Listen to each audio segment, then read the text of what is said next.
Jadon Sancho became Manchester United's third most expensive signing ever and the Premier League's ninth most expensive signing ever when he made the move to Old Trafford in July 2021 for £76 million. Then manager at the time, Ole Gunnar Solskjaer, said Sancho's arrival epitomises the type of player he wanted to bring to the club and how the winger would form an integral part of his squad for years to come.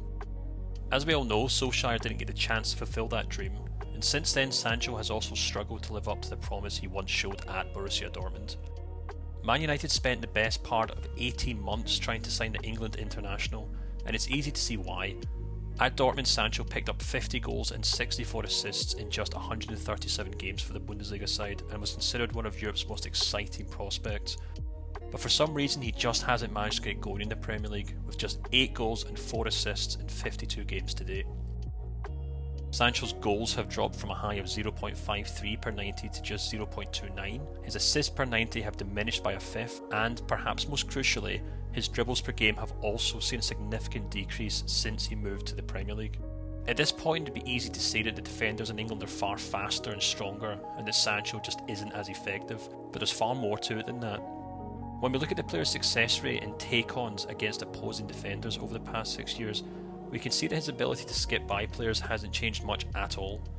The real change has come in how many dribbles he's allowed to make per game. Similarly, while at Dortmund, Sancho received 40 passes of the ball per game on average as the clear focal point of their attack. But at Man United that number has dropped to just 28.4 received passes per game.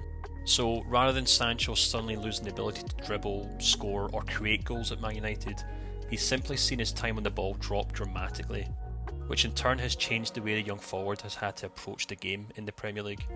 For example, Sancho's touches of the ball in the box haven't drastically changed since he made the move to Old Trafford, which suggests that he still receives the ball at the end of his side's attacking moves, and as such his XG at Man United is actually pretty much in line with what he averaged at Dortmund.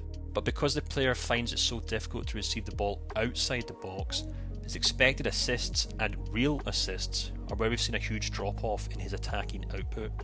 In other words, Sancho has gone from being an all-encompassing goal-scoring playmaker to being a more streamlined and limited goal scorer. Whether that is enough to justify his record transfer fee remains to be seen, but unless Erik ten Hag can adapt his team to give Sancho more ball time outside the box, he'll continue to be only half the player he was in Germany.